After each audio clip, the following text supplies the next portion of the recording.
함께 기도하겠습니다. 아버지 하나님 고맙습니다. 감사드립니다. 우리에게 살 길을 열어주셔서 영원한 생명의 나라로 갈 수 있는 길을 우리 주님 그리스도 예수로 말미암아 열어주셔서 우리가 이제는 다른 길 찾지 않고 그리스도 예수께서 우리의 길 되셔서 우리를 길라잡이하여 주시는 그 길대로 따라가며 살아갈 수 있는 영광과 특권 주셨사오니 곁길로 빠지지 않고 온전히 주님 따라가는 성령의 백성, 하나님의 백성 되게 하여 주옵소서. 오늘도 하나님께서 들려주시는 말씀을 귀담아 듣고 마음으로 새겨 온전히 주의 나라 백성으로 거듭나는 역사 있기를 소원하오며 예수님의 이름으로 기도드립니다. 아멘. 자, 하나님의 말씀 나눕니다. 오늘은 누가복음 11장 같은 본문으로 9절과 10절입니다. 누가복음 11장 9절과 10절입니다. 우리 함께 읽겠습니다. 내가 또 너희에게 이르노니 구하라 그러면 너희에게 주실 것이요 찾으라 그러면 찾아낼 것이요 문을 두드리라 그러면 너희에게 열릴 것이니 구하는 이마다 받을 것이요 찾는 이는 찾아낼 것이요 두드리는 이에게는 열릴 것이니라. 아멘. 우리는 오늘로써 세 번째 명령이신 두드리라는 말씀을 우리가 오늘 본문으로 취하게 됩니다. 여기 오늘 본문에 보니까 문을 두드리라 라고 되어 있는데요, 문이라는 말은 사실 있지는 않습니다. 그러나 여러분 생각하기에 두드릴 것은 문이라고 이렇게 생각하다 보니까 이게 아마 문으로 우리가 의역하여 번역한 게 아닌가 생각됩니다. 엄격하게 궁극적으로 문 맞습니다. 근데 무엇을 두드려야 되는지를 먼저 알아야 그 무엇이 곧 그 문이구나 라는 것을 우리는 깨달아 취할 수가 있게 될 것입니다. 처음부터 이렇게 문이라고 하면 자꾸만 어떤 문을 생각하게 되겠지만 여기에 두드리라 라고만 그냥 적어놨다라면 도대체 무엇을 두드려야 될지 우리는 생각할 수밖에 없게 되죠. 그래서 우리는 문이든 문이 아니라고 써있든 써있든 그렇게 중요한 것은 아닙니다만은 우리가 무엇을 두드려야 될지를 오늘 이 본문을 통해서 알아야 할 것이고요. 두드리는 사람들은 도대체 또 어떤 사람들만 두드리게 되는 것인지 또한 우리는 이 본문을 통해서 알게 될 것이며 그것을 우리는 마음속에 담게 되리라 생각합니다. 그 윗부분에서 우리 주님께서 구하라라고 말씀하셨고요, 찾아라라고 말씀을 하셨죠. 구하고 찾는 이들은 어떤 사람들이 구하고 찾냐면 자기에게 전적으로 그것이 있어야만 한다라는 걸 인정한 사람들만이 그것을 구하게 되고요, 그것을 찾게 됩니다. 자기에게 절실히 그것이 필요하지 않으면 구하지 않을 겁니다. 자기에게 절대적으로 그것이 필요하다고 생각하지 않는 사람은 그것을 찾지 않을 것입니다. 그러면 우리 주님께서 우리에게 절실히 필요한 것, 우리에게 반드시 있어야 될 것이 무엇인지를 알려주시려고 이런 말씀을 하신 것이며 그것을 깨달아 알게 된 사람들, 그것을 알고서는 맞아 그래 그런 것이지 라고 그 말씀을 영접하여 이렇게 순종한 사람들은 반드시 그것을 구하고 그것을 찾게 되어 있습니다. 우리가 구할 것은 우리를 살려내는 생명의 양식 곧 말씀이시며 그 말씀을 우리는 구하는 것이며 그때 그들에게 그 말씀은 양식으로 주시는 것이고요, 주어지는 것이고요. 그때 그 양식을 주시는 분을 우리는 찾아야 되죠. 그분이 바로 그리스도 예수님이신 거예요. 그래서 그분을 찾게 되면 그분은 그 찾는 자들에 의해서 반드시 발견되는 것이지 꼭꼭 숨겨지고 감추어질 분이 아니십니다.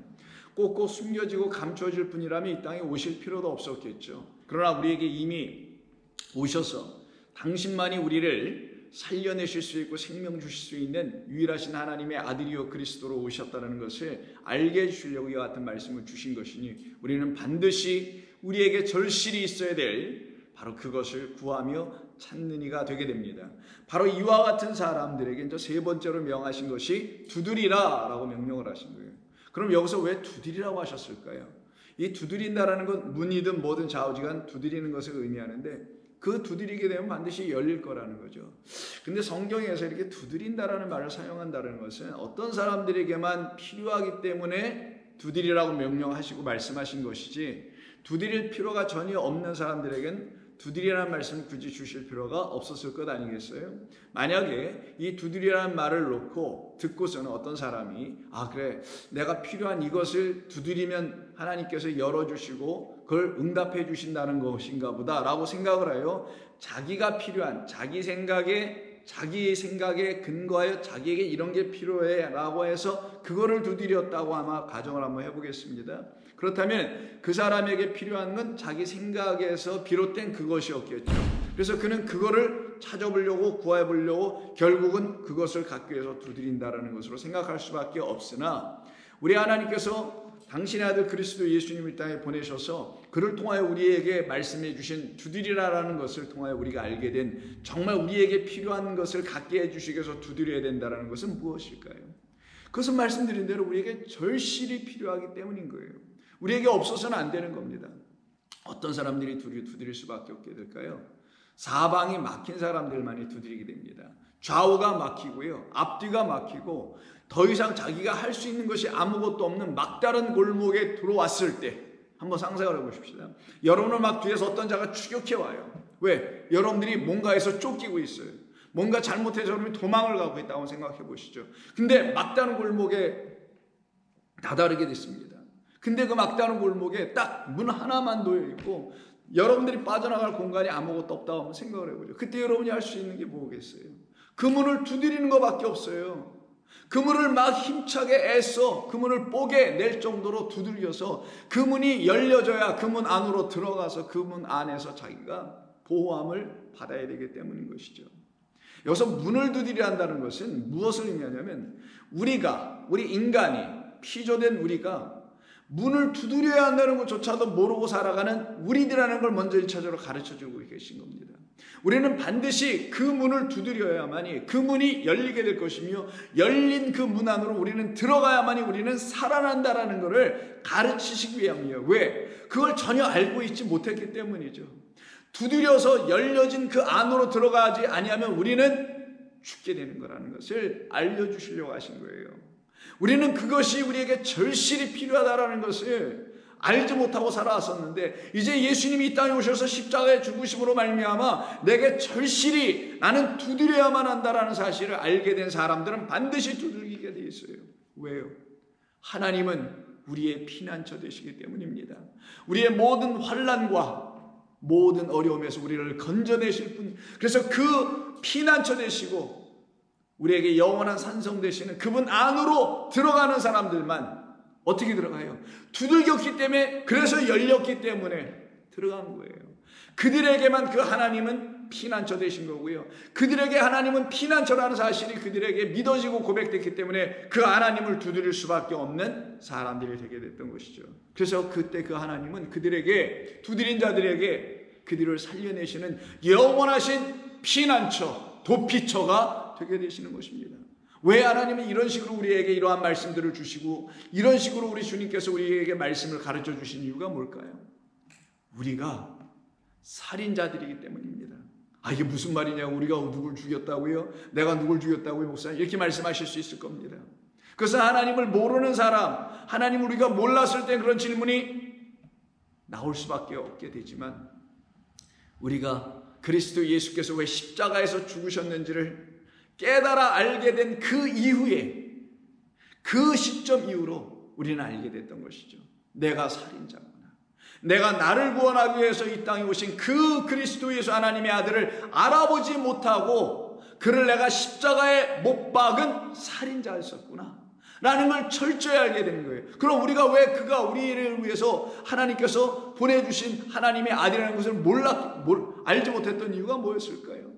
그것은 바로 우리가 아둔하고 무지하고 우리의 눈이 소경되고 우리의 귀가 막히고 우리의 마음은 완악했었기 때문입니다. 그래서 그 눈과 그 귀와 그 마음 가지고서는 하나님께서 우리에게 보내주신 이 말씀을 읽어낼 수도 없고 알아낼 수도 없고 들을 수도 없어서 순종도 안 되고 영접도 안 되고 그 나라 궁정 안으로 들어갈 수 있는 자들이 못 되었기 때문에 당신의 아들을 이 땅에 보내셔서 십자가에 매달아 우리로 하여금 그를 죽이게 하심으로 우리가 살인자라는 걸 모르고 있었고 인정하지 못하고 있었던 우리, 바로 우리의 마음으로 살인하고 우리의 눈으로 살인하고 우리의 귀로 살인하고 우리의 입으로 살인하고 있었던 그런 우리, 헛되게 말하고 헛되게 잘못 보고 잘못 듣고 있었던 우리, 그래서 하나님 보내신 그리스도마저도 잘못 바라보고 깨닫지 못하고, 그러니 그를 어떻게 결국은 십자가에 못 박는 자 되게 됐던 것입니다. 이걸 놓고 살인한 자라고 하는 거예요. 그래서 10계명 중에 바로 살인하지 말라가 제6계명으로 들어가게 되는 겁니다. 그런 우리, 하나님께서 행하시는 것이 무엇인지를 알지 못하는 우리, 단순히 무지가 아니에요. 단순히 이건 교만이 아니에요. 그걸 넘어서 결국은 그 하나님이 행하시는 걸 모르니 하나님이 행하시는 그 일로 이 땅에 오셔서 그 일을 행하고 계신 그분도 못 알아봤으니, 우리 주님도 못 알아봤으니 결국 십자가에 못 박을 수밖에 없는 우리들, 만약 저와 여러분들이 당시 2000년 전에 예수님 앞에 서 있었던 사람들이라면 100의 100 모두가 그들처럼 똑같이 예수를 십자가에 못 박으소서, 못 박으소서, 못 박으소서 외칠 수밖에 없었던 자들임을 요한복음에서 선포해 놓았던 것입니다. 우리가 다 살인자라는 것, 십자가에 달려 죽으신 그 예수님 한 분을 죽였기 때문만 살인자가 아니라 하나님의 말씀 전체를 우리는 도륙해버렸던 그런 살인자들이었다는 사실, 이것을 십자가에 달리신 예수님으로 말미암아 자기가 누구인지를 철저히 깨달은 사람이 바로 그리스도의 영을 가진 사람이요, 그 영 때문에 그가 자기 자신을 하나님 앞에서, 그리스도 예수 앞에서 무릎 꿇고 시인하게 될 수 있었던 사람이 되는 겁니다. 그들이 바로 자기를 드디어 부인하기 시작합니다. 지금까지 자기가 구축했던 모든 자기를 부인하기 시작합니다. 자기가 생각했던, 자기가 생각하고 이루었던 모든 것들을 다 부인하기 시작합니다. 왜? 그것이 헛되다라는 걸 알기 때문이죠. 그래서 그들에게 하나님께서 길을 열어주시는 겁니다. 생명의 길, 살 길을 열어주시는 것이에요. 마치 홍해를 갈라 살 길을 열어주시듯이 우리에게 살 길, 길과 진리와 생명으로 이 땅에 보내심을 받으신 그리스도 예수로 말미암아 우리가 살 수 있도록 만드시겠다라는 것이 하나님의 구원의 은혜요 작정이며 그 섭리인 것이니, 이걸 누가 변개할 수 있으랴. 그러니 이걸 믿는 자들은 바뀔 것을 믿는 게 아니라 변개되지 않을 것을 믿고 있으니 참으로 말 그대로 진리를 믿는 자들이라는 거예요. 그래서 지식을 믿는 게 아니라 변개될 수 없는 하나님의 지고한 말씀을 믿는 자들인 거예요. 그것이 약속이기 때문에, 또한 그것이 더 나아가서는 우리 모든 자들에게 주시고자 하신 하나님의 선물이었기 때문에,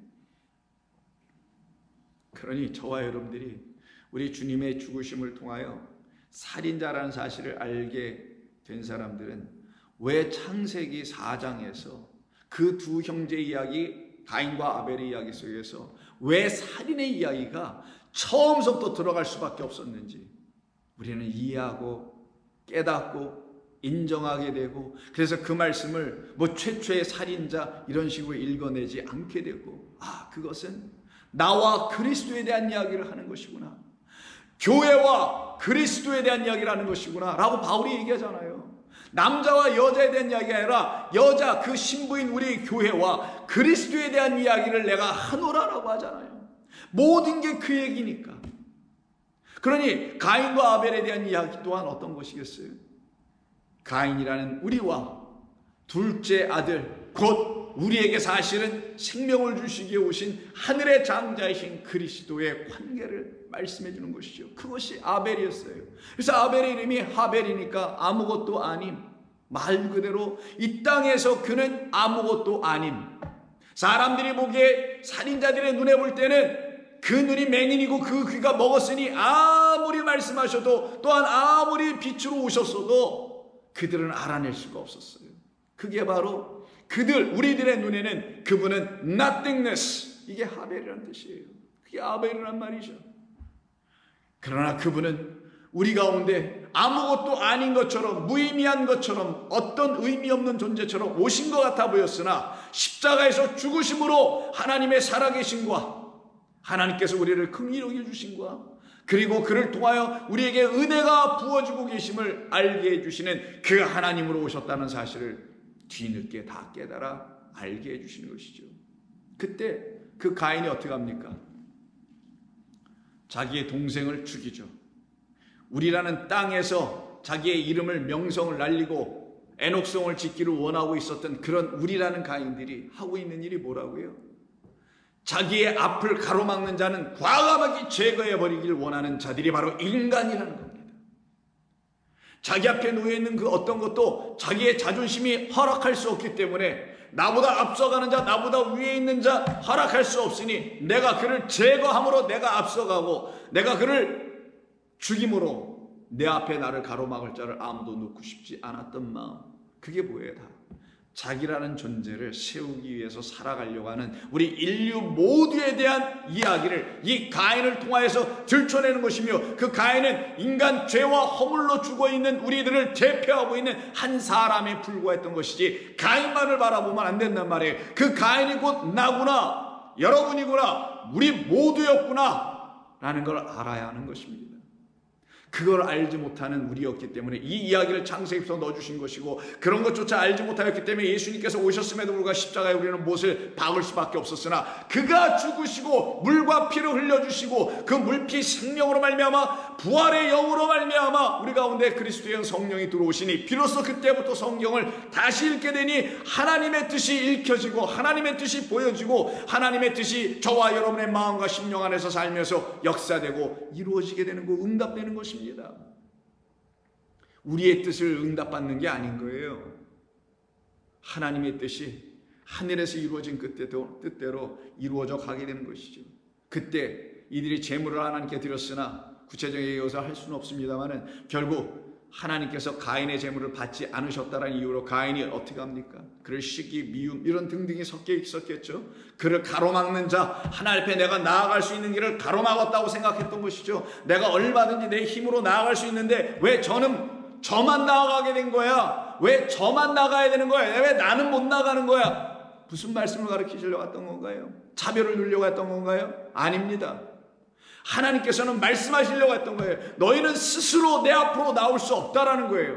주의 보좌 앞으로 담대히 나갈 수 있는 길은 주 예수 그리스도 아니면 나갈 수 없으니, 그가 먼저 어린 양으로 드려지고, 그래서 어린 양을 드리는 거예요. 그가 아벨이 어린 양을 드리는 건 자기 자신을 드리는 것을 말씀해 주려고 했던 것이죠. 그가 먼저 드려주지 아니하면은 우리 같은 가인족 존재들은 그 앞으로 나갈 수 있는 길이 없기 때문에 그가 드려지고 죽음은 같은 것이라고 연결시킨 거예요. 그래서 아벨이 양을 제사로 드린 것과 그 아벨이 가인에 의해서 죽임당하는 건 똑같은 거예요. 그래서 유월절 식사가 먼저 이루어지고, 그리고 다음날 예수님께서 십자가에서 죽임당하시는 것이 이렇게 연결되는 것처럼, 아벨의 이야기 속에서도 그가 어린 양을 제물로 드리고 그가 죽임당하는 하나님이 보내시는 멜기세덱 제사장이라는 것을 알려주려고 했던 것입니다. 그러니 가인은 스스로 갈 수 없었던 그 길을 그가 앞에서 죽음으로, 그가 앞에서 어린 양으로 제물 드려줌으로 그에게 이제 길이 열려진다는 걸 말씀해 주는 거 아니겠어요? 그런데 그걸 알지 못하고 있었던 인간, 스스로 얼마든지 천국, 영생, 구원 얻을 수 있다고 생각하거나 혹은 그 자체를 무시하거나 하나님을 부정하거나 부인하고 있었던 우리 악한 존재들이 할 수 있는 것은 살인하는 것밖에 없어요. 내가 살기 위해서는 그를 죽여야 되는 것이 인간이기 때문이었습니다. 바로 그런 상태에 있었을 때 결국 가인이 그 동생을 죽입니다. 4장 8절, 가인이 그 아우 아벨에게 말하고 그들이 들에 있을 때 가인이 그 아우 아벨을 쳐 죽이니라. 계획해서 죽인 것이죠. 우연히 죽인 게 아닙니다. 부지중에 죽인 게 아니고요. 계획에 따라서 자기의 마음의 악의로, 시기와 질투로, 혹은 제거해야 되겠다는 어떤 마음으로 결국 죽이게 됩니다. 9절, 여호와께서 가인에게 이르시되 내 아우 아벨이 어디 있느냐? 그가 이르되 내가 알지 못하나이다. 맞아요. 아직은 알지 못해요. 그 아벨이 누구인지 아직은 알지 못해요. 이가 단순히 나 알지 못해요, 내가 죽이지 않았어, 이렇게 자기를 숨기고 하는 것처럼 보여지나 사실 이 안에 담겨놓은 말씀이 있죠. 저와 여러분들이 읽을 수 있는 말이 있죠. 나는 아직 그를 알지 못합니다라는 거예요. 내가 내 아우를 지키는 자니까 이르시되 내가 무엇을 하였느냐? 내 아우의 핏소리가 땅에서부터 내게 호송하느니라. 땅이 그 입을 벌려 내 손에서부터 내 아우의 피를 받았은즉 내가 땅에서 저주를 받으리니 라고 말씀하시니, 결국 이거 어떻게 손들어야죠. 내가 밭을 갈아도 땅이 다시는 그 효력을 너에게 주지 않을 것이요 너는 땅에서 피하여 유리하는 자가 되리라. 이게 뭐예요? 피하는 자, 도망가는 자. 왜? 살인했으니까. 이젠 누가 그를 추격해요? 하나님께서 추격하셔야죠. 살인했으니까 하나님이 추격해야죠. 바울이라는 사울이 그리스도인들을 살인하고 있으니 그 뒤에 누가 쫓아와요? 내가 박해하는 나 예수님이라고 하시는 우리 주님께서 빛으로, 음성으로 그를 추격해 왔지 않습니까? 이 라다프의 역사가 그에게 나타났기 때문에 그가 어떻게 됩니까? 눈이 멀죠. 왜? 너는 나를 바라보지 못했고 너는 이 말씀을 읽어내지 못했어. 너는 이 말씀을 너희의 수준에서 언약과 약속으로 이해하고는 이 땅 이스라엘은 팔레스타인 땅을 어떻게 언약의 약속을 해서 영원한 나라로 땅으로 만들어줄 것만 상상하고 있었던 그런 종교 나불이라는 것을 너희들을 붙들고 살았던 것 아니었느냐? 그걸 깨달아 알지 못했으면 알려주려고 사울의 눈을 멀어 빛으로, 당신의 빛으로 멀어버리게 한 것이죠. 눈먼 자 되어버립니다. 눈먼 자라는 걸 시인하게 하려고 하셨던 것이죠. 내 눈으로 본 것은 아무것도 없고 내 귀로 들은 것은 아무것도 없다라는 것은, 너는 이제 방금 내가 비춰준 그 빛과 방금 너에게 들려준 그 소리로만, 나로만, 나 예수로만 넌 이제 살아나야 해. 마찬가지였습니다. 똑같이 도망가고 있을 수밖에 없는, 피할 수밖에 없었던, 왜? 이 말을 들었으니, 이제 이 말이 세상 가운데 드러나 버렸으니 이 가인은 도망갈 수밖에 없죠. 자기는 깜짝같이 먼 곳에 끌어내어서 그를 죽이고 땅에 파묻은 줄만 알았는데, 자기만 알고 있었는 줄 알았는데 웬걸 하나님께서 다 알고 계셨으니, 우리도 마찬가지 아닌가요? 우리의 모든 것을 하나님께서 다 알고 계시다면 우리가 피할 것은 그 하나님이 아니라, 그 세상도 아니라 우리가 가야 할 곳이 그 하나님이라는 걸 가르쳐 주는 거 아니겠냐고요. 나를 다 알고 계신 그분을 피하여 어디를 갈 거냐고요. 가봤자 또 그분을 만날 건데 결국 우리는 나를 다 아시는 그분을 두드릴 수밖에 없는 거예요. 왜? 세상은 나를 죽일 테니. 13절 가인이 여호와께 아뢰되 내 죄벌이 지기가 너무 무거우니이다.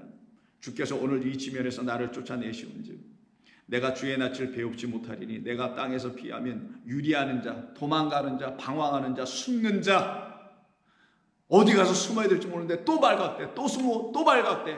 계속 사람들의 눈빛만 바라봐야 돼. 나를 혹시 찾고 있는 암살자들은 아닐까? 라고 두려워해야 돼요. 계속 방황, 계속 유리, 계속 떠도는 자. 왜? 그 하나님에게로 돌아가지 않았기 때문에, 그 하나님이 그에게 문이라는 사실을 몰랐기 때문에, 그 하나님 말이 그가 두드려야 될 유일한 대상이라는 사실을 몰랐기 때문에 땅에서 유리하는 자라고만 계속 얘기하고 있는 게 우리였다라는 것을 가인의 입을 통하여 우리의 실제를 드러내 보여주고 있는 것입니다. 물은 나를 만나는 자마다 나를 죽일 거라는 두려움에 빠지고 있어요. 그때 여호와께서 그에게 이르시되 그렇지 아니하다. 이게 웬 말인가? 웬 말인가? 살인자가 이런 얘기를 들을 수 있다는 것이, 그렇지 않다, 그렇지 않다, 가인아, 내 아들아, 그렇지 않다라는 거예요. 너를 만나는 자마다 너를 죽인다고 너를 생각하겠지만, 너는 생각하고 두려워하겠지만 여호와께서 그런 우리에게 말씀하시기를 그렇지 아니하다. 가인을 죽이는 자는 벌을 7배나 더 받을 것이며 가인에게 내가 표를 주어 그를 만나는 모든 사람에게서 그가 죽임을 면하게 내가 할 거야. 그러면 가인은 살 길이 열렸네요. 뭐로? 하나님께서 주신 표로, 그 표 오트를 가지고 어떻게 하라는 거예요? 너 내게로 와. 사람들에게서 피하여 내게로 와. 나를 피하여 사람들에게 가지 말고 사람들, 답 없는 사람들에게서 피하여 떠나.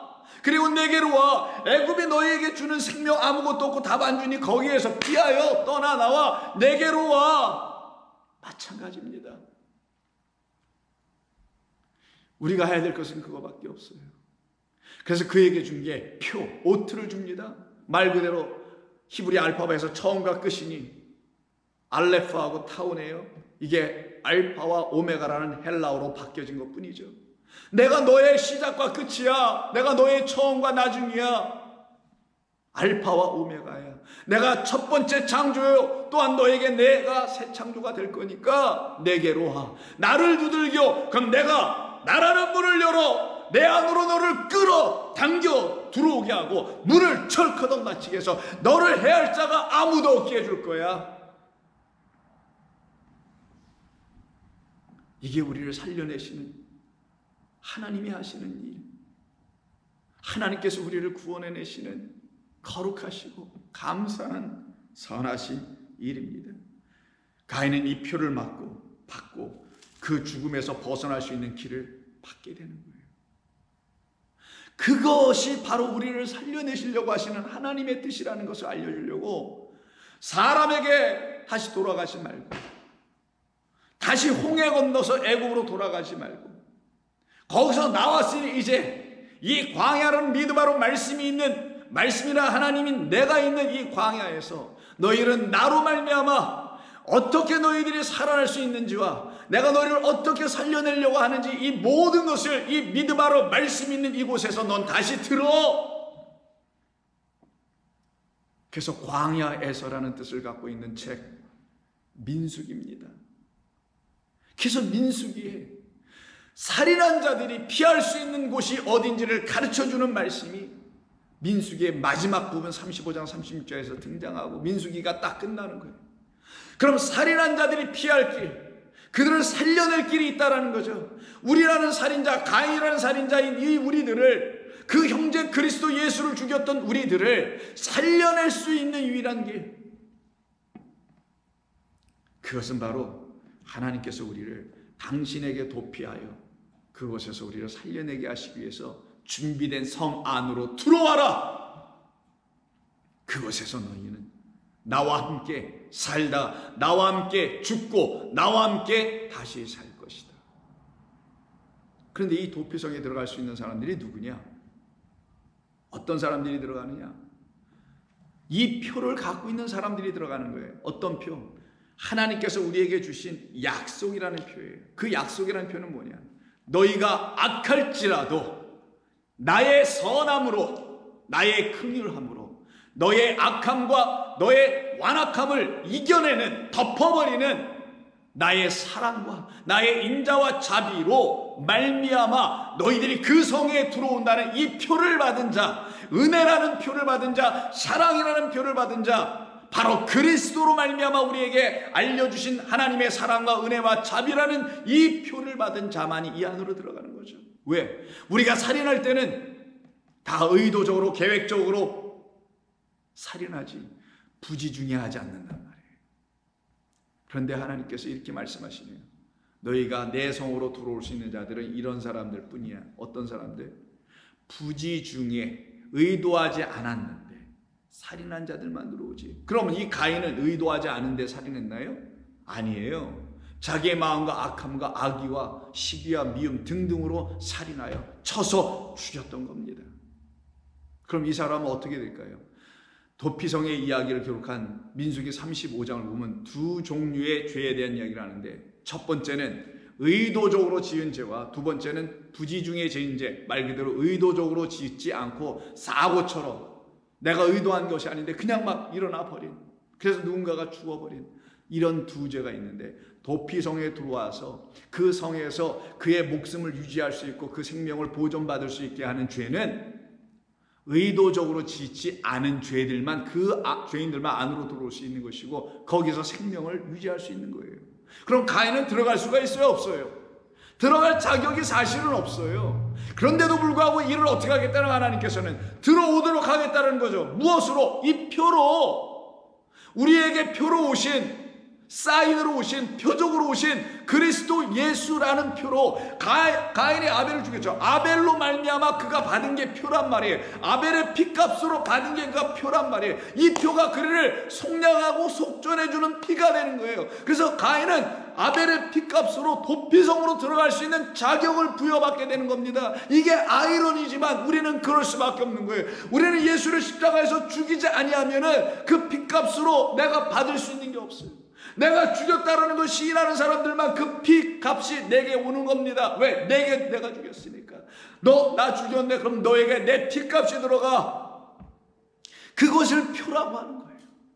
그 피 값으로 내가 다시 속량함을 받게 하시겠다는 하나님의 놀라운 이야기. 그러니 우리가 그리스도 예수를 죽였다는 사실을 알게 되는 사람들만이 그 그리스도 예수는 우리 안에서 죽임 나가셨음을 알게 해주시는 것이고, 그들만이 그들 안에서 그리스도는 그래 맞구나, 너 이제 내 사랑을 아는구나 해서 그들 안에서 그들을 살려내는 하나님의 영을 부어 그의 영혼이 더 이상 잠자고 죽어있고 신음하고 옥소경되고 기먹으린 자가 아니라 깨어나 하나님의 말씀을 깨달아 기뻐 주를 찬양하며 감사하며 살아가는 자로 일으켜 세우시려고 하는 겁니다.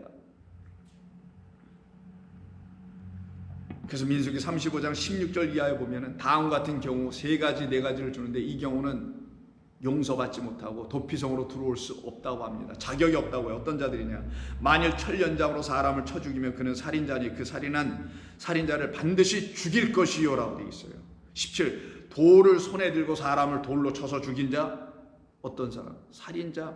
이는 반드시 그 자리에서 죽어야 된다. 세 번째, 만일 사람이 사람을 죽일 만한 나무 연장을 손에 들고, 다 의도적이잖아요. 나무로 사람 죽여 나무를 일단 찾아야지. 어떤 나무로 쳐서 죽일까? 칼, 연장, 쇠붙이 이런 거 막 찾고 준비하고 갈고 닦고 하겠죠.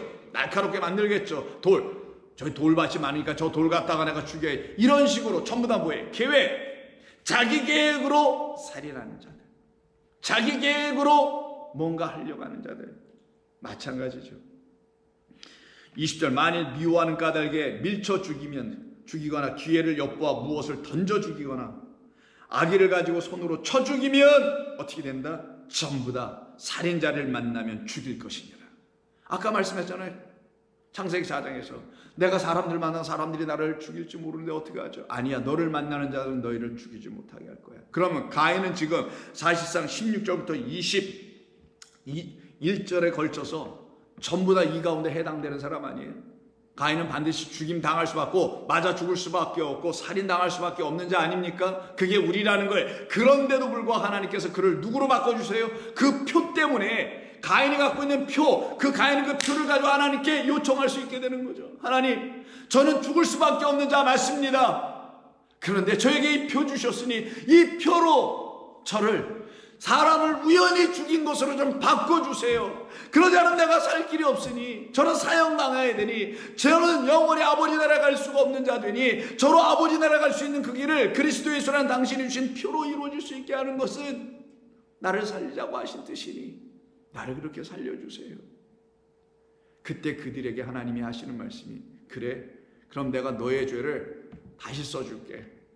넌 내가 하는 모든 일을 믿고 내가 너를 사랑한다라는 것을 너는 믿고 너는 나의 긍휼이 아니면 살 길이 없다는 걸 너 인정했으니 너는 나의 자비와 은혜가 아니면 너는 영원한 사망에 떨어져 있다. 거기서 일어날 수 없다는 것을 너는 알고 있으니 그럼 내가 너를 이렇게 해줄게. 다시 써줄게. 마치 탕감해 주듯이 1만 달란트를 탕감해 주고 100마를 졌던 사람들을 탕감해 주는 것처럼 탕감해 줍니다. 어떻게? 완전히 다시 써버려 주는 거죠. 뭘로? 너 우연히 사람을 죽인 거지 네 뜻대로 죽인 게 아니야. 그건 사고였어. 사고. 계획적 살인이 아니었어 라고 다시 바꿔주는 거예요. 맞아요 주님, 저 그랬던 거죠라고 면목 없지만 그렇게 나아가는 사람들이 누굽니까? 바로 하나님의 말씀을 깨달아 알기 시작하는 사람들인 거예요. 제가 하나님의 말씀을 알지 못했을 때는 그럴 수밖에 없었으나 이제 하나님의 말씀을 알아들을 수 있는 하나님의 영이 내게 부어졌으니 나는 이제 주님을 그렇게 알아가고 그렇게 알아가렵니다. 그런 사람들을 놓고 22절에서 35장 22절 민수기 이렇게 얘기합니다. 악의가 없이 우연히 사람을 밀치거나 기회를 엿봄이 없이 무엇을 던지거나 해서 사람을 죽이게 되는 경우에는 그를 살인하지 말라는 거예요. 그래서 그 앞에 6절을 보세요. 너희가 레인에게 줄 성읍은 살인자들이 피하게 할 도피성으로 6개의 성을 주고 플러스 42개를 더 줍니다. 그럼 그 성에는 누가 있어요? 레인이 있어요. 레인이 있다는 건 제사장이 있다는 거고 그 중에서 대제사장이 그 가운데 머물고 살고 있다는 걸 말하는 거죠. 그게 6개의 도피성을 지역별로 흐트러 놨어요. 사람들이 곧바로 도피해서 그 안으로 들어갈 수 있도록 마련한 거죠. 그때 이 안에 들어갈 수 있는 사람들, 살인자인데 어떤 살인자? 우연히 사고로 악의가 없이 죽인 것으로. 그렇죠. 우리가 악의로 계획하여 이 말씀을 못 알아듣기 위해서 읽었던 사람들은 아니었잖아요. 그렇게 취하려고 했던 건 아니었잖아요. 우리가 그 표인 그리스도를 갖지 않은 상태에서 이 말씀을 접하려고 했기 때문 아니었습니까? 우리가 우리에게 보내신 우리 주 예수님이 왜 십자가에서 죽었는지를 온전히 다 알지 못했기 때문에 우리가 그를 다른 복음, 다른 예수, 다른 역으로 취했던 것뿐 아니었었습니까? 그것을 시인하고 인정하고 깨달은 사람들은 바로 악의 없이 우연히 사람을 친 것으로 하나님이 인정해 주시겠다라는 거예요. 우리가 다 죄인이지만 우리를 찾으러 오신 그리스도 예수로 말미암아 우리를 의인으로 인정해 주시는, 말 그대로 칭의, 의롭다 칭함을 받게 해주시는 이 놀라운 하나님의 은혜 이야기가 이 도피성의 이야기 속에 담겨 있는 겁니다. 그것을 깨달아 안 사람들은 도피성의 주인인 그 안에 있는 레이 중에서도 제일 높은 대제사장이 있는 그 성을 어떻게 되겠어요? 가서 두들겨야 되겠죠. 그 대제사장이 있는 그 도피성의 문을 두들겨야죠. 그때 대제사장이 열어줘라 라는 명령이 떨어지지 않으면 아무리 두들겨도 문은 안 열려지지만 그 대제사장을 향하여 외치며 두들기는 자가 바로 그 도피성을 찾아온 사람이라면, 영원한 우리의 대제사장인 멜기세덱 그리스도를 두들기는 사람들이라면, 그 도피성은 하나님이라는 영원한 피난처는, 우리의 영원한 안식의 주인이신 그리스도는 저와 여러분들에게 새 문이 되어 열려지게 됩니다. 그렇게 열려지는 그들은 그 안에서 살아나죠. 그래서 11절, 너희를 위하여 성읍을 도피성으로 정하여 부지 중에 살인한 자가 그리로 피하게 하라. 부지 중에요. 부지 중에 살인한 자, 의도하지 않고 악의가 없이 우연히 사람을 죽인 자들만 그 안으로 들어가게 하라. 25절, 피를 보복하는 자의 손에서 그 살인자들 우연히 악의 없이 죽인 것으로 다시 인정받고, 그래서 그 인정한 것을 난 받았어라 그 표를 들고 그 도피성으로 뛰어가서 그 제사장에게 두들리고 있었던 그런 사람들은 어떻게 되냐. 25절, 피를 보복하는 자의 손에서 건짐을 받아요. 그를 해할 수가 없어요. 왜? 표를 갖고 있으니. 저와 여러분 안에 그리스도라는 표, 생명이라는 것을 우리에게 주시려고 십자가에서 흘리신 물피 성령을 표로 갖고 있으니 여러분들을 해할 수 있는 게 아무것도 없고 그 사랑에서 여러분이 끊어지지 않는단 말이에요. 피를 보복하는 자의 손에서 살인자를 건져내어 그가 도피하였던 도피성으로 돌려보낼 것이요, 그는 거룩한 기름 부음을 받은 대제사장이 죽기까지 그 안에 거주할 것이라. 참 놀라운 일이죠.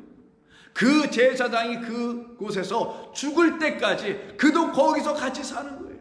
그럼 죽은 다음은 어떻게 되냐? 저 세상에 죽어서 내가 그럼 나가야 되는 건가? 나갈 수 있습니다. 죽기 전에는 못 나가나 죽으면 나가요. 그러니 그의 죽음으로 우리가 어떻게 되는 거예요? 그 도피성에서 나와서 나의 보통산 일반적인 다시 나의 가족으로 돌아가는 그 삶을 허락해 주는 거잖아요. 그걸 해방이라고 하는 거예요. 우리를 온전케 하고 우리를 자유케 하고 우리를 해방케 하는 생명의 말씀, 진리의 말씀으로 오신 그 분을 놓고 이 본문에서 도피성의 성주인 대제사장이라는 것이고, 우리가 거해야 될 우리의 도성인 영원한 하나님의 나라의 성주인 그리스도 예수를 지금 말씀하려고 하는 거란 말이에요. 그 대제사장이 죽기 전에 넌 나올 수 없어. 그럼 그가 죽으면 너도 나올 수 있어. 그의 죽음으로 우리는 더 이상 죄인으로 살아가지 않게 되는 걸 말하는 거예요.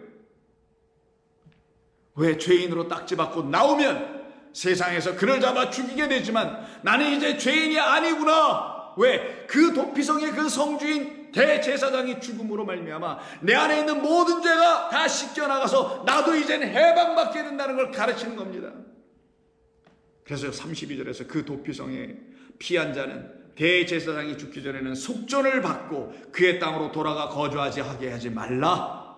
그럼 결국 이 얘기는 대제사장의 죽음으로 그에게 뭐가 주어질 거라는 거예요? 그 핏값, 그의 죽음값, 그의 대제사장이 죽으면서 그에게 남겨준 그 속전, 돈이에요. 너 이걸로 어떻게, 너 가서 내 죄를 어떻게 하라는 거예요? 씻어, 사함받아. 그걸로 페이백해. 그러니 대제사장의 죽음 끝에 그와 함께 살면서 그가 죽음으로 그 살인자에게 내준 속전, 그것이 아니면 이는 나갈 수도 없고 나간다 하더라도 그에겐 더 이상의 표, 난 죽지 않아요, 나는 괜찮아요, 나는 의인이에요, 난 더 이상 죄인이 아니에요, 나는 이제 살인한 자가 아니에요, 나는 살아난 자예요, 나는 생명 가진 자예요. 나는 하나님이 있는 자예요. 라고 말할 수가 없게 되는데, 이제 그 속전을 받게 되면 그는 그렇게 말할 수가 있게 되네요. 너희는 너희가 거주하는 땅을 더럽히지 말라. 피는 땅을 더럽히나니 피 흘림을 받은 땅은 그 피를 흘린 게 한 자의 피가 아니면 속함을 받을 수 없느니라. 반드시 그 피가 있어야만 살아날 수 있는 자들 아니에요. 그래서 여기 속전, 속함이란 말이 31절과 33절에서 반복되죠. 이때 속함이란 말과 속전은 같은 말 코페르입니다. 코페르는 카파르, 덮다라는 뜻이에요. 막다라는 뜻이에요. 씨얼한다라는 거예요. 아주 임봉한다라는 거예요. 피로 제단에 뿌려서 완전히 거기를 피로 덮어버리는 거, 피로 언약궤를 뿌려서 완전히 피로 그 씌운 자 그 뚜껑을 덮어버려서 뚜껑이 열려지지 않고 완전히 막히게 하는 거, 덮여지는 거, 가리워지는 거, 이걸 갖다가 카파르라고 하며, 그게 바로 대제사장이 1년마다 한 번씩 들어간 대속죄일날 어린 양의 피를 받아서 그거를 뿌리고 있는 것 아니었었습니까? 그 코페르의 역사가 일어나야만이, 그 대제사장이 그 양의 피를 뿌려줘야만이 우리가 살아난다는 것을 레위기를 통하여 제사법으로 알려주셨던 것은, 진짜 하늘에서 우리에게 내려오신 그 제사장이 이젠 자기를 드려 아벨처럼 드려주어서 그 피가 우리를 깨끗게 하고 그 피가 우리를 가로막아 보호해주고 우리를 이 세상이라는 것에서 더 이상 헛되게 쓸려 떠내려가는 자들이 되게 해주지 않게 하는, 속함을 받고 속죄함을 받고 대속함을 얻고 속죄 속량을 받은 사람들로 다시 만들어 주시려고 하시는 뜻이었죠. 그러니 그것을 받기 전에 나갈 수도 없으며, 그것을 받을 수 있는 유일한 길은 그 대제사장이 그 도피성에 들어와 있는 그 사람을 위해서 그 안에서 죽어주는 역사가 일어나야만이 그것이 일어나는 것이기에, 이 모든 것을 미리 민수기와 출애굽기에서 레위기에서 다 알려주신 이후에 우리에게 그리스도를 하나님의 시간과 때에 따라 우리에게 보내주셨던 것입니다.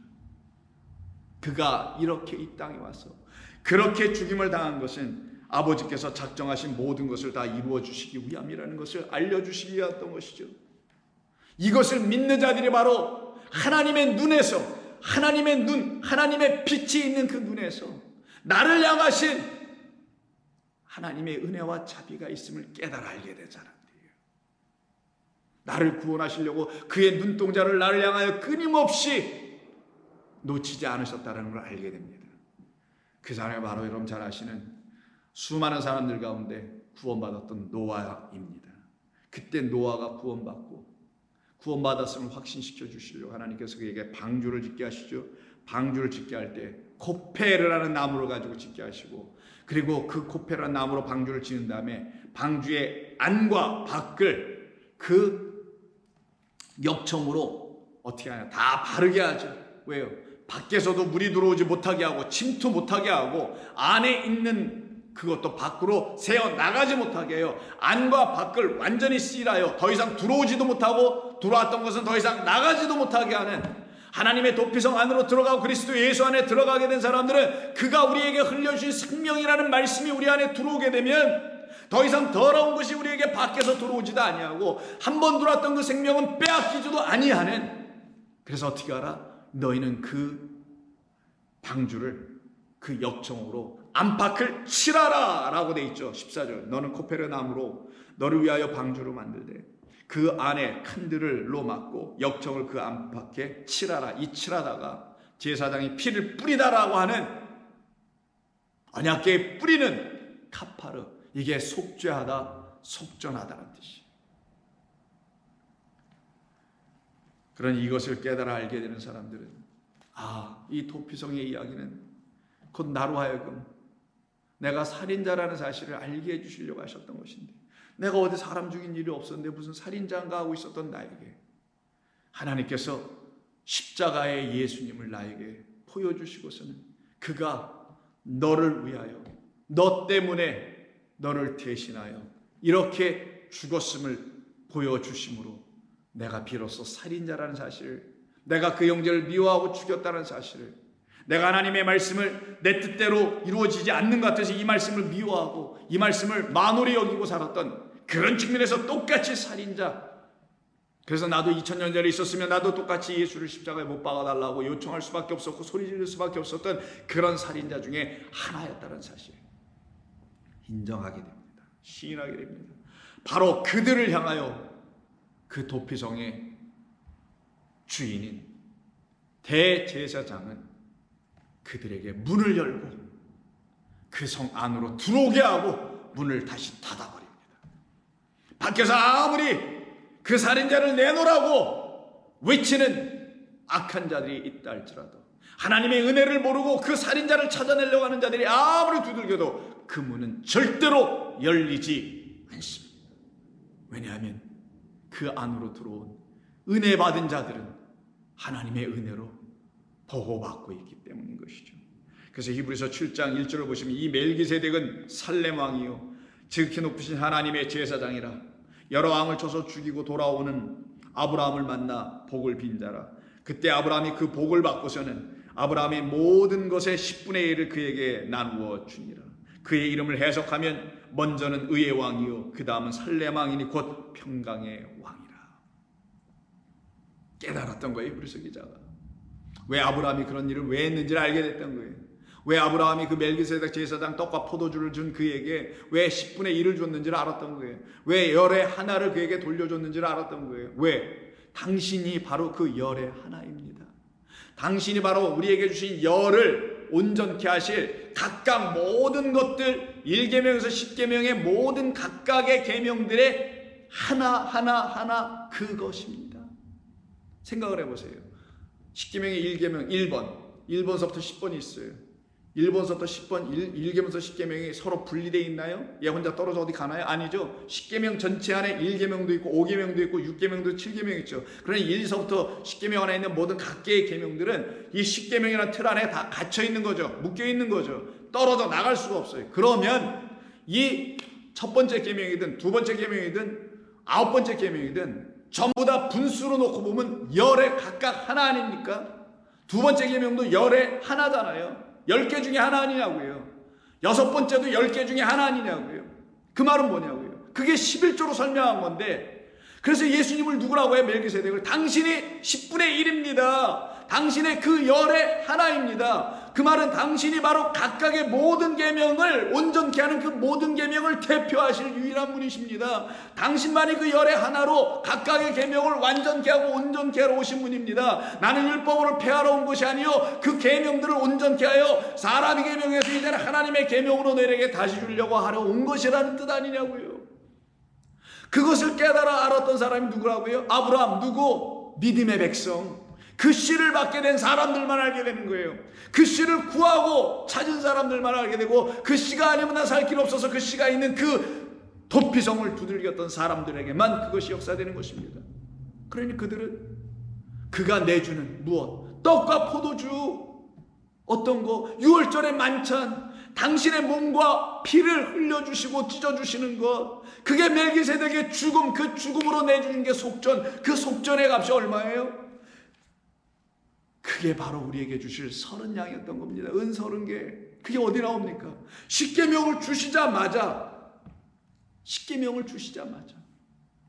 출애굽기 20장이 십계명 얘기인데 십계명을 주시자마자 21장 들어가셔서 곧바로 어떤 말씀을 하시나요? 살인자에 대한 이야기를 하세요. 그리고 그 살인자들이 어떻게 용서를 받는지. 근데 이 살인자들이 누구냐? 부지 중에 악의 없이 사고로 우연이에요. 28절 소가 남자나 여자를 받아서 죽이면 소가 의도적으로 죽였겠어요? 악의 없이 소는 그냥 죽이는 것이죠. 등등등 쭉 나옵니다. 30절 만일 그에게 속죄금을 부과하면 무릇 그 명령한 것을 생명의 대가로 낼 것이요. 아들을 받든지 딸을 받든지 이 법대로 그 임자에게 행할 것이며 소가 만일 남종이나 여종을 받으면 소 임자가 은 30세겔을 그의 상전에게 줄 것이요 소는 돌로 쳐서 죽일 것이라. 그래서 하늘의 소로 이 땅에 오신 그리스도 예수는 죽임당하고 우리는 그가 내주신 속전으로 은 30으로 다시 살아나는 은혜 역사가 일어나게 되는 거예요. 이게 바로 열의 하나의 개념입니다. 그렇게 알고 11조를 해야 되는 거예요, 여러분이. 감사로 드릴 수 있어야 되는 거예요. 그래서 비로소 돈을 드리는 게 아니라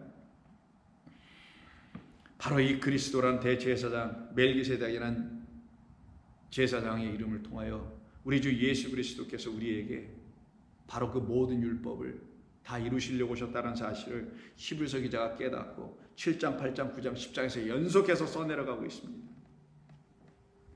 그는 어떤 분이냐? 이 대제사장은 27절, 7장. 그는 저 대제사장들이 그냥 육신의 대제사장들을 말합니다. 먼저 자기 죄를 위하고 다음에 백성의 죄를 위하여 날마다 드리는 제사, 그런 것과 같이 할 필요가 없으신 분. 왜? 그는 거룩하신 분이니까. 거룩하다는 건 그에게 뭐가 있어요? 생명을 주시는 말씀이 있다는 게 진짜 거룩한 거예요. 겉으로 거룩한 게 아니에요. 예수는 겉으로 거룩한 적 없어요. 우리 주님은 그의 안에 있는 말씀이 깨끗한 거예요. 그의 안에 있는 물이 깨끗하고 그 안에 있는 피가 깨끗한 거예요. 그 안에 있는 말씀이 깨끗하고 그에 있는 영이 깨끗했던 거예요. 거룩했던 거예요.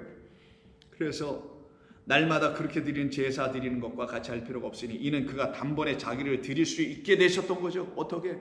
깨끗하고 흠없고 점없는 하나님의 말씀으로 그가 드려진 거예요. 그래서 그 흠없고 깨끗한 하나님의 말씀이 우리에게 다시 오네요.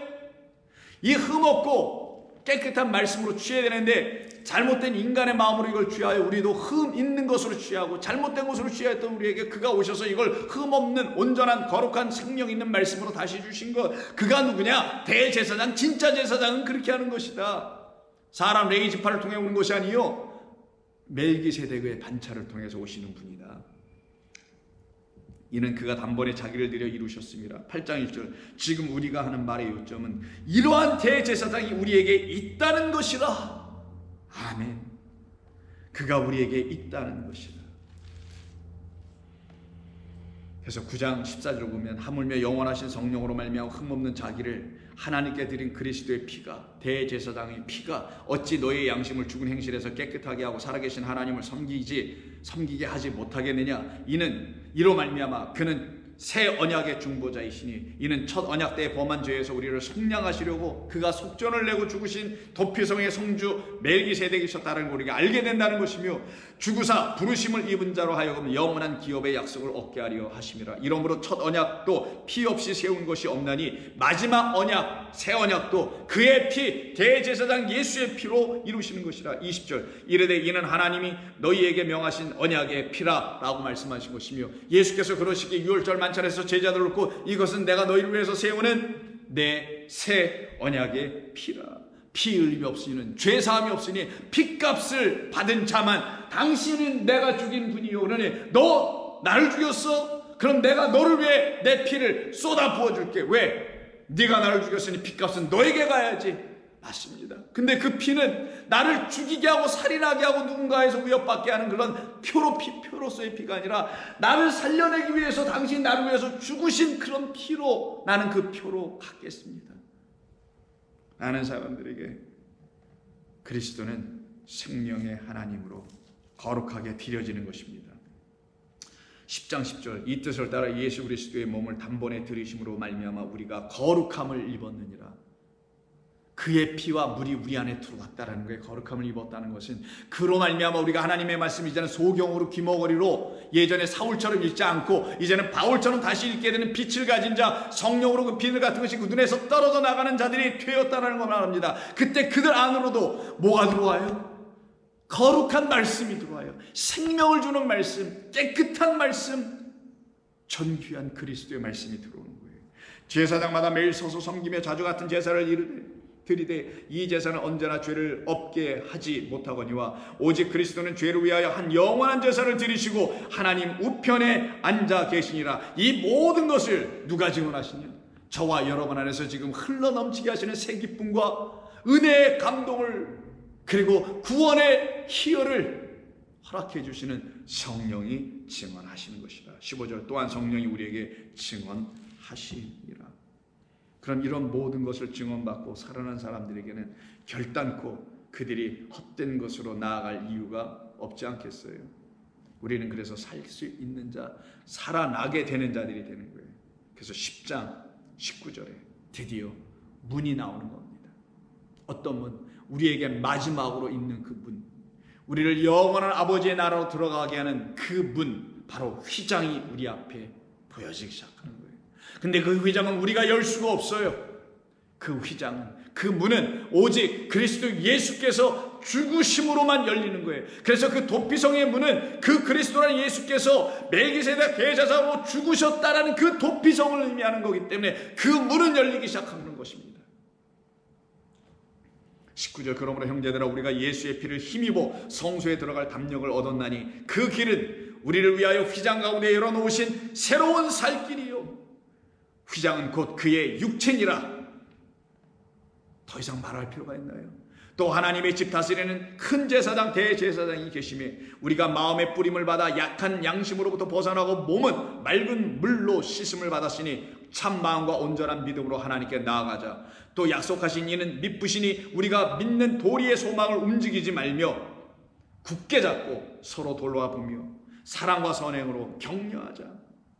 근데 이 모든 것은 어디서부터 와요? 26절, 우리가 진리를 아는 지식을 받은 것 때문에 오는 것이다.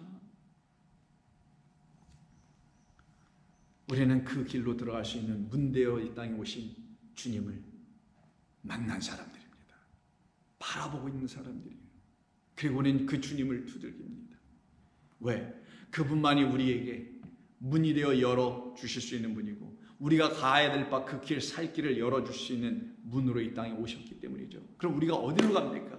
땅에서 하늘로 가죠. 육에서 영으로 가죠. 사망에서 영생으로 가죠. 우리라는 육에서 그리스도로 가는 겁니다. 그러기에 우리 주님께서 말씀하신 거예요. 오늘 본문 9절과 10절에서 두드려라. 그러면 열릴 것이니라. 두드리는 자들에게는 다 열릴 것이라. 왜? 내가 너를 다 알기 때문에.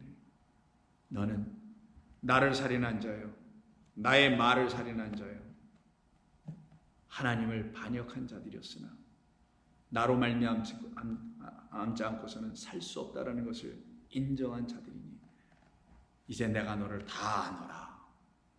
그래서 예수님을 만나보지도 못했는데 예수님께서 미리 다 알아버리셨다라는 걸, 자기를 속속들이 다 알고 있다는 사실을 빌립이라는 자기 친구를 통하여 그 이야기를 듣자마자, 야, 그런 분이 세상에 어디 있어? 나 한번 보러 가야 되겠어 하고 예수님 앞에 쫓아온 사람이 있었죠. 바로 다름 아닌 요한복음 1장에서 말해주고 있는 나다나엘이라는 사람이었습니다. 그가 예수님 앞에서 놀라서 당신은 어떻게 나를 이렇게 다 아십니까? 두렵습니다라는 거죠. 그런 나다나엘에게 우리 주님께서 너는 이걸로 두려워하고 이걸로 놀랄 것이 아니다 라고 말씀하십니다. 하시면서 50절, 예수께서 대답하여 이르시되 내가 너를 무화과 나무 아래에서 보았다므로 믿느냐? 이보다 더 큰 일을 너는 보리라. 아니, 이것 말고 제가 또 알아야 될 거, 보게 될 거, 이런 게 있어요? 있단다. 또 이르시되 진실로 진실로 너희에게 이르노니 하늘이 열리고 하나님의 사자들이 인자 위에 오르락 내리락 하는 것을 내가 허라오 깨달아 알아볼 날이 올 것이다. 내가 곧 하늘을 열러 이 땅에 온 하늘의 문, 너희 양들이 들어갈 양의 문으로 왔다는 사실을 너희는 알 때가 올 것이다. 성도들이여, 그래서 여러분 이제는 인정하고 알게 된 거 아닙니까? 우리 주님만이 하늘을 열어 이 땅에 열시기 위해서 우리들에게 오신 분이었고, 그런 우리들을 당신의 어린 양들로 삼으시고 당신은 선한 목자가 되어 우리를 인도하여 당신이라는 문 안으로, 당신 안으로, 그 도피성 안으로 들어가게 하시기 위해서 우리에게 이렇게 말씀하신 것을 나는 양의 문이로다. 선한 목자는 자기의 양들을 살리기 위해서 스스로가 문이 되어 자기 안으로 끌어들여 이리들에게서 보호를 받게 하고, 그래서 자기의 피로 이리들이 자기를 물어 뜯는다 할지라도 자기 안으로 다 가두어 그 양들을 보호하는 자. 그래서 우리 주님이 10장에서 나는 선한 목자라, 선한 목자는 양을 위하여 목숨을 버리거니와 이리들에게 찢겨 물려 떠나 죽게 되지만 그가 내준 피 속전 은30으로 우리는 다시 살아날 수 있는 길을 이 도피성에서 우리는 깨달아 알아야 되는 거예요. 여기가 바로 도피성입니다. 우리가 잠시 머물고 있는 이 땅, 첫째 하늘과 첫째 땅, 여기가 우리가 잠시 머물고 있어야 될 도피성, 하나님께서 우리로 피난할 수 있는 은신처로 잠시 주신 이곳에서 그리스도라는 대제사장을 못 만나면 우리는 여기를 떠나 나갈 수가 없어요. 진리의 그리스도를 만나지 못하면 진리가 우리를 자유케 해방케 할 수가 없었어. 죄와 사망에서 허덕이며 신음하며 살아갈 수밖에 없어요. 그러나 이제 우리는 그리스도 예수 안에 있으니 우리는 더 이상 정죄받을 수도 없고 해방되었느니라가 되게 되는 것입니다. 그런 사람들에게는 드디어 하늘이 열립니다. 그래서 같은 요한이 썼던 성경의 마지막 제 요한계시록 4장 1절을 보시면 그의 눈이 열려 보이시죠. 어떤 것이? 하늘에 열린 문이 있음을. 이 일이 있는 후에 내가 보니 하늘에 열린 문이 있는데 내가 들은 바 처음에 내게 말하던 나팔소리 같은 그 음성이 이르되 이리로 올라오라. 이후에 마땅히 일어날 일들은 내가 너에게 보이리라. 무엇으로? 하나님의 말씀, 이 책 하나로. 그러면 이 책이 어떻게 해야 돼? 우리에게 이제 다시 펼쳐져야 되겠네요. 열려져야 되겠네요. 우리는 이 책이 전에 닫혀져 있었던 사람들이죠. 물론 사람이 펴서 읽고 아무리 한다 하더라도 그건 펴진 게 아니에요. 인을 떼시는 그 그리스도, 그 어린 양의 죽음, 그로 말미암아 인이 떼어 하나하나씩 풀려지고 열려지지 않으면 이 안팎으로 써여져 있는, 그래서 안팎으로 써여져 있기 때문에 생명으로 지켜내지고 있는, 그래서 그 방주는 물속에 빠지지 않게 됐던 그 말씀, 이 안팎으로 쓰여진 말씀은 당신께서 오셔서 인을 풀어내어 주시지 않으면 풀려지지가 않는단 말이에요. 그때 그 풀려진 책은 그의 손에 있는 단 한 권의 책, 바로 오직 의인은 믿음으로 말미암아 살아나게 하시는 믿음의 눈과 하나님의 의의 말씀으로만 취할 수 있게 하는 생명의 말씀을 담은 그 책 하나만이 그들에게 쫙 펼쳐지는 겁니다. 그때 우리는 이 말씀을 통하여 하늘이 열려지게 되고, 우리는 이 말씀을 통하여 그리스도가 나의 양의 문이 되신 것을 비로소 알게 되고, 그때 비로소 우리는 내가 두들길 수 있는 문이 그분밖에 없는 것이구나 하는 걸 철저히 깨달아 알게 돼요. 이 말씀으로 오신 그리스도는 두들기고, 이 그리스도께서 말씀이라는 사실을 알게 될 때 이 말씀을 드디어 펼쳐 볼 수가 있게 되는 거예요. 내 힘과 능과 지식으로, 신학으로, 경험으로, 목회 등등으로 펼쳐보는 게 아닙니다. 아무리 해봤자 그건 소용도 없어요. 보여지지도 들려지지도 않아요. 여전히 더 깊은 흑암 속에 빠질 뿐입니다. 그래서 계시록 20장 백보자 심판의 말씀을 기록한 12절에 보면 또 내가 보니 죽은 자들이 큰 자나 작은 자나 보좌 앞에 서 있는데 책들이 펴져 있고, 그리고 또 다른 한 책이 펴졌으니 곧 생명책이라. 우리는 그 책이 우리에게 펴져야 돼요. 이 책 말씀이 우리에게 무엇을 주는? 생명을 주는 말씀으로 펴지게 하는 것은, 펼쳐지게 하는 것은, 하실 수 있는 분은 바로 인을 떼주시는 그리스도 예수밖에 없습니다. 그때 그들의 눈은 안 오이고 열립니다. 그로 두들겼더니 그들에겐 안 오이고의 역사가 열리게 됩니다. 그랬더니 소경이 눈을 뜨죠. 옥문이 열리죠. 착고가 풀려지죠. 주를 찬송하는데 그를 막을 수 있는 어떤 것도 없어서 활짝 열린 자유한 하나님의 영을 가지고 그들은 주님을 찬송합니다. 그들이 바로 구하고 찾고 두들기라는 하나님의 말씀을 따라 순종하여 그것을 이루어내게 하신 하나님의 역사를 체험하고 있는 하나님의 나라의 백성들 뿐입니다. 기도하겠습니다. 아버지 하나님 고맙습니다. 오늘 저희들에게 주신 말씀을 통해서 아버지께서 저희들을 얼마나 사랑하고 계신지를 다시 한번 철저히 깨닫고 감사한 그런 귀한 시간 주셨사오니 오늘 이 말씀을 마음에 깊이 감당하게 도와주옵소서. 예수님의 이름으로 기도드립니다. 아멘.